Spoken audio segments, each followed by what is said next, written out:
I explain my plan to Bob. Ivan, he says, trust me on this one. The problem is not your appetite. He hops onto my chest and licks my chin, checking for leftovers. Bob is a stray, which means he does not have a permanent address. He is so speedy, so wily, that mall workers long ago gave up trying to catch him.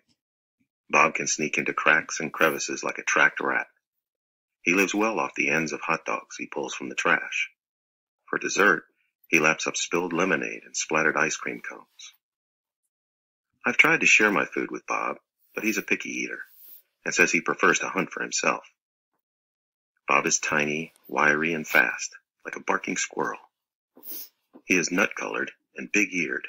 His tail moves like weeds in the wind, spiraling, dancing. Bob's tail makes me dizzy and confused.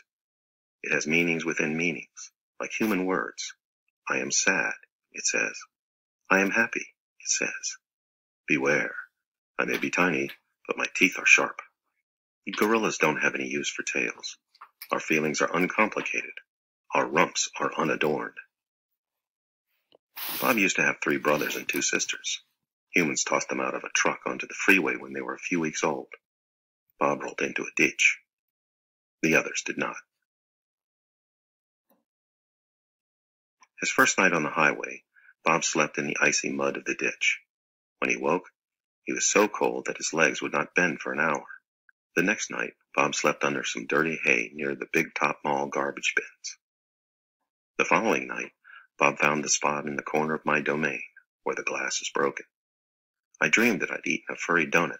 When I woke in the dark, I discovered a tiny puppy snoring on top of my belly. It had been so long since I'd felt the comfort of another's warmth that I wasn't sure what to do. Not that I hadn't had visitors. Mac had been in my domain, of course, and many other keepers. I'd seen my share of rats zip past, and the occasional wayward sparrow had fluttered in through a hole in my ceiling. But they never stayed long. I didn't move all night for fear of waking Bob. Wild. Once I asked Bob why he didn't want a home. Humans, I'd noticed, seemed to be irrationally fond of dogs, and I could see why a puppy would be easier to cuddle with than, say, a gorilla. Everywhere is my home, Bob answered. I am a wild beast, my friend, untamed and undaunted. I told Bob he could work in the shows like Snickers, the poodle who rides Stella. Bob said Snickers sleeps on a pink pillow in Mac's office. He said she eats foul-smelling meat from a can. He made a face. His lips curled, revealing tiny needles of teeth. Poodles, he said, are parasites. Picasso. Mac gives me a fresh crayon, a yellow one, and 10 pieces of paper. Time to earn your keep, Picasso, he mutters. I wonder who this Picasso is. Does he have a tire swing like me? Does he ever eat his crayons? I know I have lost my magic, so I try my very best. I clutch the crayon and think. I scan my domain. What is yellow? A banana. I draw a banana. The paper tears, but only a little. I lean back, and Mac picks up the drawing. Look, another day, another scribble, he says. 1 down, 9 to go. What else is yellow? I wonder, scanning my domain. I draw another banana, and then I draw 8 more. 3 visitors. 3 visitors are here, a woman, a boy, a girl. I strut across my domain for them. I dangle from my tire swing. I eat 3 banana peels in a row. The boy spits at my window. The girl throws a handful of pebbles. Sometimes I'm glad the glass is there. My visitors return. After the show, the spit pebble children come back. I display my impressive teeth. I splash in my filthy pool. I grunt and hoot. I eat and eat and eat some more. The children pound their pathetic chests. They toss more pebbles. Slimy chimps, I mutter. I throw a me-ball at them. Sometimes I wish the glass were not there. Sorry. I'm sorry I called those children slimy chimps. My mother would be ashamed of me. Julia. Like the spit pebble children, Julia is a child, But that, after all, is not her fault. While her father, George, cleans the mall each night, Julia sits by my domain. She could sit anywhere she wants, by the carousel, in the empty food court, on the bleachers coated in sawdust. But I'm not bragging when I say that she always chooses to sit with me. I think it's because we both love to draw. Sarah, Julia's mother, used to help clean the mall. But when she got sick and grew pale and stooped, Sarah stopped coming. Every night Julia offers to help George, and every night he says firmly, "Homework, Julia. The floors will just get dirty again." Homework, I have discovered, involves a sharp pencil and thick books and long sighs. I enjoy chewing pencils. I am sure I would excel at homework. Sometimes Julia dozes off, and sometimes she reads her books, but mostly she draws pictures and talks about her day. I don't know why people talk to me, but they often do. Perhaps it's because they think I can't understand them, or perhaps it's because I can't talk. Julia likes science and art. She doesn't like Lila Burpee, who teases her because her clothes are old. And she does like Deshaun Williams, who teases her too, but in a nice way. And she would like to be a famous artist when she grows up. Sometimes Julia draws me. I'm an elegant fellow in her pictures, with my silver back gleaming like moon on moss. I never look angry, the way I do on the fading billboard by the highway. I always look a bit sad, though. Drawing Bob. I love Julia's pictures of Bob. She draws him flying across the page, a blur of feet and fur. She draws him motionless, peeking out from behind a trash can, or the soft hill of my belly. Sometimes in her drawings, Julia gives Bob wings or a lion's mane. Once she gave him a tortoise shell. But the best thing she ever gave him wasn't a drawing. Julia gave Bob his name. For a long time, no one knew what to call Bob. Now and then a mall worker would try to approach him with a tidbit. "Here, doggy," they'd call, holding out a French fry. "Come on, Pooch," they'd say. "How about a little piece of sandwich?" But he would always vanish into the shadows before anyone could get too close. One afternoon, Julia decided to draw the little dog curled up in the corner of my domain. First, she watched him for a long time, chewing on her thumbnail. I could tell she was looking at him by the way an artist looks at the world when she's trying to understand it. Finally, she grabbed her pencil and set to work. When she was finished, she held up the page. There he was, the tiny, big-eared dog. He was smart and cunning, but his gaze was wistful.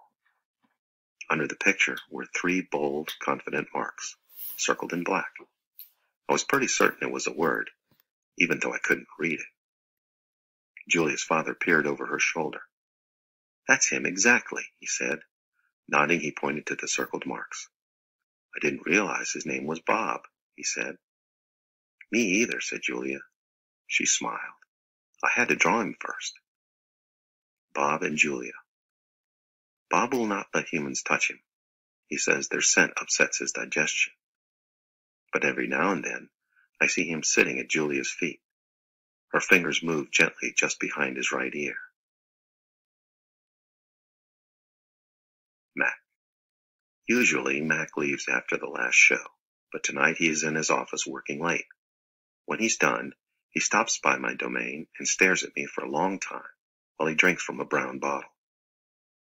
George joins him, broom in hand, and Mac says the things he always says. "How about that game last night?" And "Business has been slow, but it'll get better. You'll see." And "Don't forget to empty the trash." Mac glances over at the picture Julia is drawing. "What are you making?" he asks. "It's for my mom," Julia says. "It's a flying dog." She holds up her drawing, eyeing it critically. She likes airplanes and dogs. Mac murmurs, sounding unconvinced. He looks at George. "How's the wife doing anyway?" "About the same," George says. "She has good days and bad days." "Yeah, don't we all?" Mac says. Mac starts to leave, then pauses. He reaches into his pocket, pulls out a crumpled green bill, and presses it into George's hand. Here, Mac says with a shrug, buy the kid some more crayons. Mac is already out the door before George can yell, thanks. Not sleepy. Stella, I say after Julia and her father go home, I can't sleep. Of course you can, she says. You are the king of sleepers. Shh, Bob says from his perch on my belly. I'm dreaming about chili fries. I'm tired, I say, but I'm not sleepy. What are you tired of? Stella asks. I think for a while. It's hard to put into words. Gorillas are not complainers. We're dreamers, poets, philosophers, nap takers. I don't know exactly. I kick at my tire swing. I think I may be a little tired of my domain. That's because it's a cage, Bob tells me. Bob is not always tactful. I know, Stella says. It's a very small domain. And you're a very big gorilla, Bob adds. Stella, I ask. Yes? I noticed you were limping more than usual today. Is your leg bothering you? Just a little, Stella answers. I sigh. Bob resettles. His ears flick. He drools a bit, but I don't mind. I'm used to it. Try eating something, Stella says. That always makes you happy. I eat an old, brown carrot. It doesn't help, but I don't tell Stella. She needs to sleep. You could try remembering a good day, Stella suggests. That's what I do when I can't sleep. Stella remembers every moment since she was born, every scent, every sunset, every slight, every victory. You know I can't remember much, I say. There's a difference, Stella says gently, between can't remember and won't remember. That's true, I admit. Not remembering can be difficult, but I've had a lot of time to work on it. Memories are precious, Stella adds. They help tell us who we are. Try remembering all your keepers. You always liked Carl, the one with the harmonica. Carl. Yes. I remember how he gave me a coconut when I was still a juvenile. It took me all day to open it. I try to recall other keepers I have known, the humans who cleaned my domain and prepared my food, and sometimes kept me company. There was Juan, who poured Pepsis into my waiting mouth, and Katrina, who used to poke me with a broom when I was sleeping, and Ellen, who sang, "How much is that monkey in the window?" with a sad smile while she scrubbed my water bowl. And there was Gerald, who once brought me a box of fat, sweet strawberries. Gerald was my favorite keeper. I haven't had a real keeper in a long time. Max says he doesn't have the money to pay for an ape babysitter. These days, George cleans my cage and Mac is the one who feeds me. When I think about all the people who have taken care of me, mostly it's Mac I recall, day in and day out, year after year after year. Mac who bought me and raised me and says I'm no longer cute. As if a silverback could ever be cute. Moonlight falls on the frozen carousel, on the silent popcorn stand, on the stall of leather belts that smell like long-gone cows. The heavy work of Stella's breathing sounds like the wind in trees, and I wait for sleep to find me. The beetle. Mac gives me a new black crayon and fresh pile of paper. It's time to work again. I smell the crayon, roll it in my hands, press the sharp point against my palm. There's nothing I love more than a new crayon. I search my domain for something to draw. What is black? An old banana peel would work, but I've eaten them all. Knot tag is brown. My little pool is blue. The yogurt raisin I'm saving for this afternoon is white, at least on the outside. Something moves in the corner. I have a visitor. A shiny beetle has stopped by. Bugs often wander through my domain on their way to somewhere else. Hello, beetle, I say. He freezes, silent. Bugs never want to chat. The beetle is an attractive bug with a body like a glossy nut. He's black as a starless night. That's it. I'll draw him.